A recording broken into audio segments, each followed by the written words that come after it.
I'm very happy with my relationship at the moment, and I really, honestly, I couldn't ask for better. So I finally found a niche that I was looking for all my life. It's like I don't have to try so hard. I don't have to prove myself hard. I've got a very understanding relationship.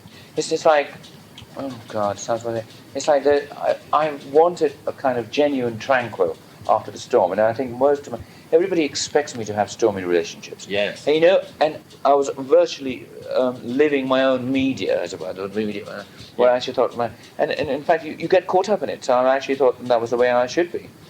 And so I was trying to force people to have a relationship with me in that way. And I realized that it was so easy. I thought, I have to change for them. It's quite easy. Or you can have a relationship without sort of harping on about every topic or whatever. It's quite easy. But finding that wonderful person is very hard.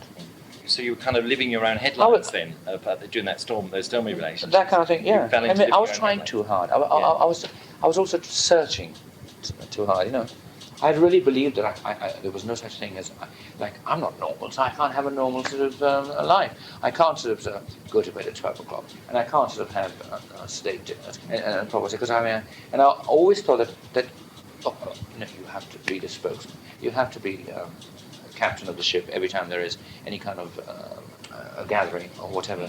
I thought I was working so hard, sort of like performing for everybody. Yes. And all that, even off stage, and I just thought, no, you don't have to do it. Let others do it. Just be yourself and be, try and be run of the mill. Be run of the mill. Yeah.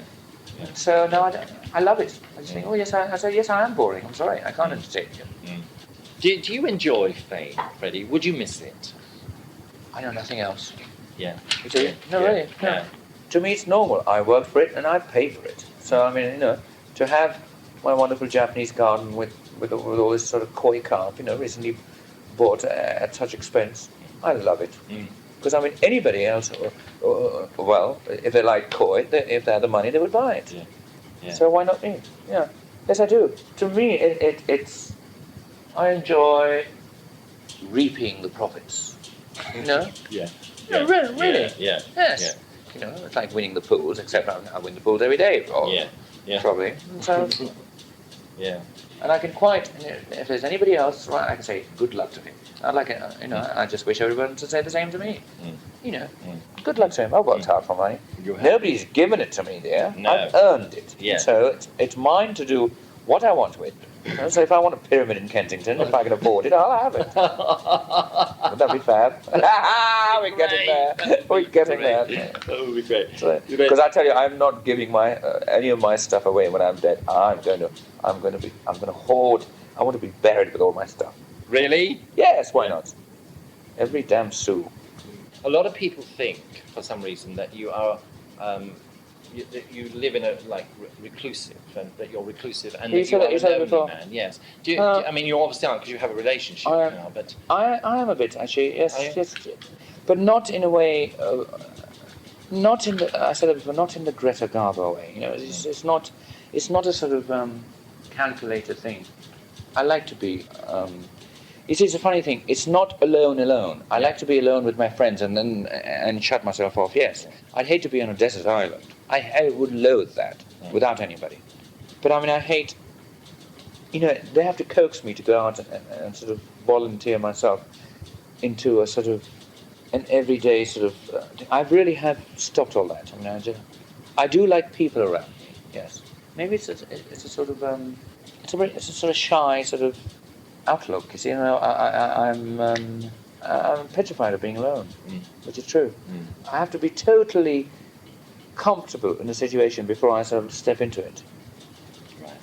But that's this other side of me. Whereas I can take numerous risks in the musical element. Yeah. You see what I mean? Yes. That's an area a world I live in, where there are no boundaries for me. Yeah. I will take risks in music. But I won't take risks in terms of, say, social life or any other kind of thing. Freddie, how has the AIDS thing affected you? Well, which is a very topical. Which it is, yes. Well, I tell you, listen, I've stopped going out or whatever, and to be honest, I tell you, I've almost become a nun. Really, yeah. Yeah. it's like it's amazing. I learned very hard way. I thought sex was a very important thing to me, and I lived through sex and everything. And now I just realise how amazing. I've just gone completely that way. See, I'm one of those people that can go black to white. You know, I don't like intermediary measures or anything. It's quite easy for me to completely give up. You know, I can give up alcohol at the drop of a hat. And things. Yes, yeah. And yes, it's frightened me to death. And then I've just stopped having sex. Basically. Have you? Yes. Yeah. You've given up sex? Yeah. I just like titillation now. I'm into titillation. Yes. Yeah. Yeah. Like that. Yeah. Yeah, because you must much more fun. Is it? Yeah. Yeah. Titillation. Because you must have had lots of affairs, I mean, through your life. Yes, well, I mean, it has been quoted and everything. Yes, I've stopped all that. You've stopped Yeah, all that. yeah. It's a bore. It's a bore. Yeah. Do you think sex is No, overrated? no. I don't say sex is a bore. No. Just what I was doing before. You know how you have phases. You know, it's like, you know, people go through phases, and of course, I mean, I have a very good relationship, and I just want to. Before, of course, I was very greedy and everything, and all people are greedy. People always want something more. To me, sex was fun, and it was, you know, there was a lot of. Well, I was extremely promiscuous. Well, that's true, but I've stopped all that because I mean practicality came into it. And then you were talking about. Yes. And you know, and I'm also an old bird now, dear. So, and I just thought, you know, and the word solace came into it, and so I mean, you can't say, yeah, you have a life of solace and go around fucking half the world. And so it's amazing. And so I've come in, and I don't miss it. I really don't. To me, when I was it was like a high. So everything I did, I mean, there was everything was open to me. So in terms of music, this, that, it was to me, sex was a very integral ingredient to what I was doing.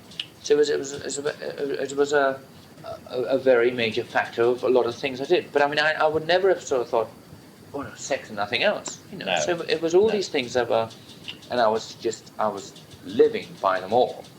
Yeah. So they were all okay, and I was living them to the full. So I mean, okay, it was excess in every direction. Fine, you know. Yes. And that means not all these sort of so-called heavyweights like, you know, drugs, blah blah. It was also music. You see. Yeah. I had all that, so I was weighing them all together, and so I was living what one would call a very full life in every direction. Yes, why not? Do you ever worry that you could end up lonely, rich, and that you could end up a lonely, rich old man when you're 70? No, because I've answered before. Because I would be dead long before that.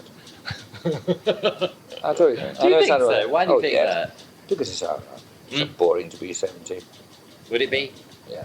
Well, I'll tell you what, I can answer that when I am 70, if you're still around, dear. Why should I be? Because I won't be there. Oh, darling, I'll be dead and gone, dear. I'll be fucking starting a new life somewhere else, dear. Yeah. You mean you don't expect to make old bones? Is that No, what you're actually, saying? I really don't care. You don't care. Really, No. I don't really care. I don't have any aspirations to live to 70. No. Really. No. Really, and I don't sound sort of morbid. No. But I mean, I know I'm 41, Yeah. and 70 is a long way away, and I don't give a damn. And as far as I'm concerned, I mean, this is nothing. I have lived a full life, and if I'm dead tomorrow, I don't give a damn. Yeah. I live, you know, I really have done it all. I really have. I love the fact that I make people happy. That is, and in any form, you know, that I make them happy, or even if it's half an hour of their lives in any way that I can make them feel lucky, or make them feel, or bring a smile on a sour face. That to me is worthwhile.